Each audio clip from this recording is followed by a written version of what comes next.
It's weird that we get that little noise going on right there. Could be like a power or something to control the rail of the train.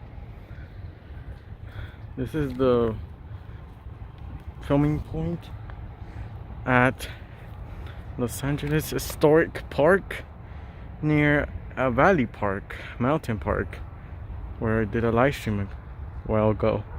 But I hope you guys enjoyed this Metro Gold Line project. I mean, my own video project, but too bad I can't go inside of them due to the COVID-19. But at least you guys get to see some attractions.